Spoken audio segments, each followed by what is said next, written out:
galera, então a gente volta agora para o nosso terceiro bloco. Então, a gente já viu aí direitinho o que é a coesão referencial. Então, a gente já sabe que na coesão referencial a gente tem os elementos endofóricos que apontam para outros elementos dentro do texto e a gente também tem os elementos esofóricos que apontam para elementos fora do texto. A gente viu tudo direitinho. Aí a gente viu que nos elementos anafóricos a gente faz referência a termo anterior. Nos elementos catafóricos a gente faz referência a termo posterior. Nós vimos que o principal elemento para evitar a repetição dentro de um termo é o pronome, mas nós também vimos que o substantivo também pode evitar a repetição de outro substantivo. E agora, para finalizar, para ficar bonito, a gente vai fazer uma observação que às vezes a gente nem precisa de ter um elemento. Então vamos lá, acompanha aqui comigo. A elipse de um termo também funciona como um elemento coesivo anafórico. Olha só que parada bacana. Então aqui, ó, comi uma torta de maçã e uma de figo. Porque, na verdade, eu comi uma torta de maçã e comi uma torta de figo. A menina comeu pouco, deixou quase tudo no prato. Então, vamos lá. A menina comeu pouco e a menina deixou quase tudo no prato. Então, eu não preciso repetir ou então substituir o termo para fazer a coesão, evitando, consequentemente, o quê? A repetição do termo. Agora, se ao omitir um termo, eu evito a repetição de um termo anterior, é porque, na verdade, eu fiz uma coesão referencial anafórica, mesmo através da elipse, ok? Agora, vamos visualizar como é que isso funciona na prática, aqui no exercício rápido. Acompanha aí comigo, ó. O gorila fugiu da jaula. O gorila, no entanto, não feriu ninguém. Aí, se eu pedisse a você que está em casa para corrigir possíveis erros nesse pequeno texto, com certeza você destacaria a repetição da expressão o gorila. Então, nós vamos agora evitar a repetição através de algumas performances aqui, ó. Primeira situação que a gente vai utilizar. A gente vai colocar ali um pronome anafórico. Então, vamos lá. Um pronome anafórico. Que pronome anafórico a gente pode botar ali? Fácil. O ele. Então, ó. O gorila fugiu da jaula. Ponto. Ele, no entanto, não feriu ninguém. Mas a gente pode evitar a repetição também através de uma hiperonímia. Então, vamos lá. O que a gente vai colocar aqui? A gente vai colocar um hiperônimo. E aí, para e pensa. Se não existe geral sozinho e não existe específico sozinho, é porque não existe hipônimo e hiperônimo sozinho. A gente tem de ter um elemento para poder comparar. Se eu estou dizendo que aqui eu vou botar um hiperônimo, ou seja, um termo geral, eu estou mostrando que gorila, na verdade, é o termo específico. Então, qual é o termo geral para gorila? É o animal. Então, aqui, ó, eu vou botar o animal. Então, eu digo, o gorila fugiu da jaula. Ponto. O animal, no entanto, não feriu ninguém. Só que a gente acabou de ver aí na observação que eu sequer preciso colocar um termo para evitar repetição. Eu posso fazer uma elipse. E aí, o que é a elipse? É a omissão de um termo.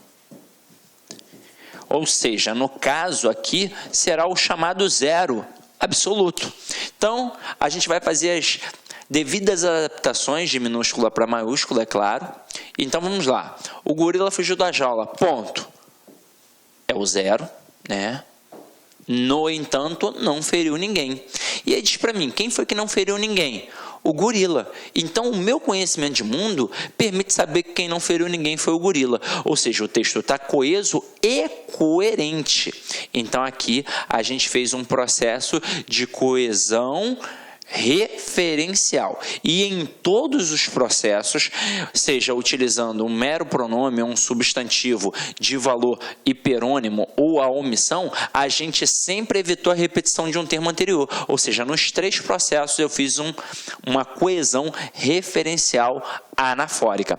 Só que aqui nesse texto a gente pode brincar de fazer coesão sequencial também, que vai ser o nosso próximo assunto. Quer ver? Vou apagar aqui. E agora a gente vai fazer um ajuste. Eu vou tirar o gorila repetido aqui, ó, e vou botar o ele. Então, ó, o gorila fugiu da jaula, ponto. Ele, no entanto, não feriu ninguém. Se é questão de coesão sequencial, eu vou trabalhar em cima da expressão no entanto. Aí o que o camarada pode fazer contigo? Ele pode pedir para você substituir o termo no entanto por outro que mantenha o mesmo valor semântico, que mantenha o mesmo sentido. Então vamos lá. Letra A, o camarada bota portanto. Letra B, o camarada bota conquanto. Letra C, o camarada coloca porquanto. Letra D, o camarada coloca todavia. Aí, o que pode acontecer com o candidato? Ele pode olhar e pensar assim, caramba, no entanto, portanto, conquanto, porquanto, e é tudo muito parecido, é uma dessas daqui. Só que não é assim. A intenção do avaliador foi essa, foi te derrubar de acordo com a pronúncia da expressão. Só que para eu substituir o no entanto por outro que mantém o mesmo valor semântico, primeira coisa é saber o valor semântico do no entanto. E o no entanto aqui é uma expressão adversativa, ou seja, indica uma oposição. E por que tem oposição ali? Simples. Quando eu digo que o gorila fugiu da jaula, para e pensa, se o camarada está numa jaula é porque ele é perigoso. E se ele fugiu da jaula é porque, teoricamente, ele vai ferir alguém. Porque se ele está dentro da jaula é para evitar que ele fira alguém. Só que, no entanto, ele não feriu ninguém. Ou seja, ele quebrou a lógica. Ou seja, por isso teve uma oposição. Por que não pode ser o portanto? Porque o portanto é conclusivo. Por que não pode ser o conquanto? Porque o conquanto é concessivo. Por que não pode ser o porquanto? Porque o porquanto é explicativo. E aí só não sobrou o quê? Só não sobrou o todavia, que é adversativo. Igual ao no entanto. Ou seja, eu posso colocar o gorila fugiu da jaula, ponto. Ele, todavia, não feriu ninguém. Até aí, tudo bem? Agora, olha uma outra questão maldosa que a gente pode trabalhar aqui, ó.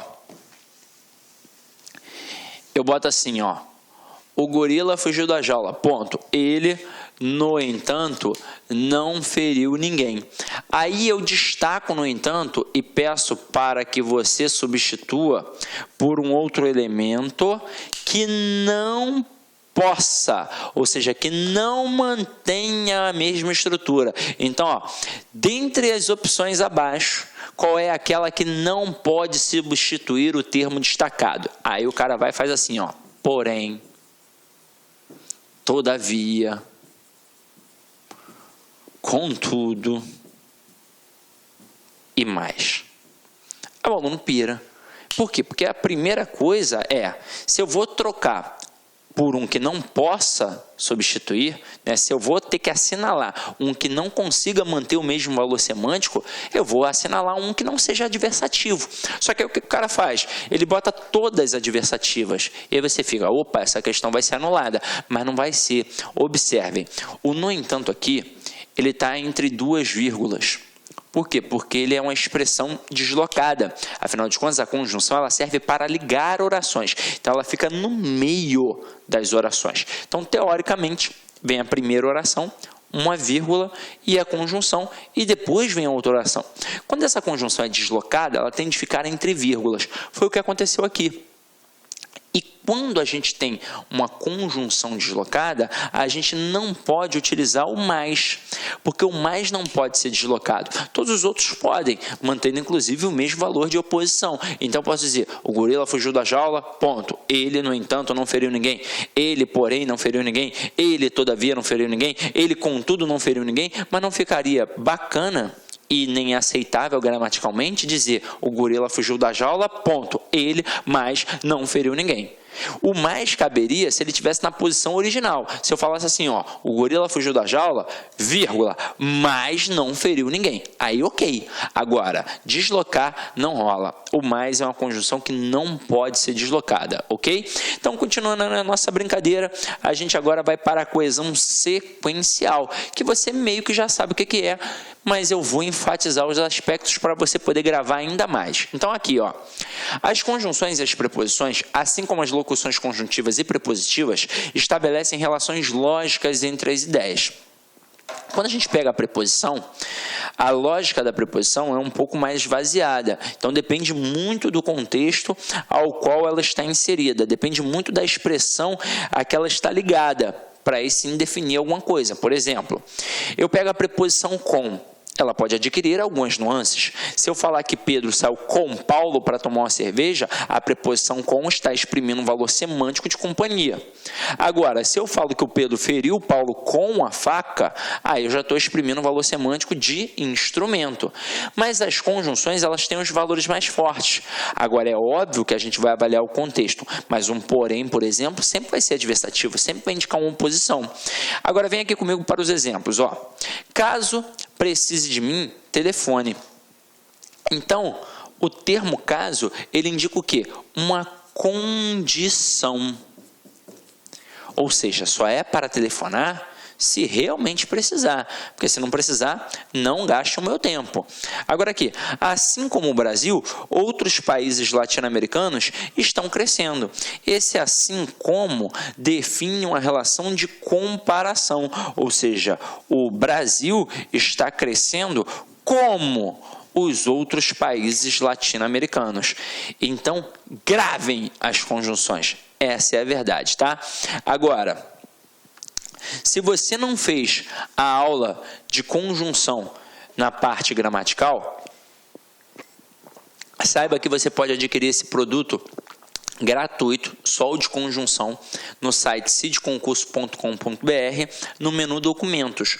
Ou se você quiser uma apostila completa, por exemplo, você gasta muito dinheiro às vezes com gramáticas, mais de R$100, quase R$200 uma gramática, para estudar um conteúdo que você pode adquirir na apostila que a gente disponibiliza no cidconcurso.com.br por apenas R$20. Então, é uma apostila essencial de língua portuguesa para concursos públicos. São 18 capítulos com 18 temas e é ao final de cada tema exercícios para você poder massificar. Então, acompanha aí. Aproveita porque está baratinho, né? Então vem aqui comigo agora para a aula, galera. Muitas bancas trabalham com relações de causa e consequência. Isso daqui, tanto para a parte da interpretação, quanto para na hora que você vai trabalhar a sua produção textual, é muito importante. Então, olha só. Bebi tanto que passei mal. Então, aqui a gente tem uma correlação. A gente tem um que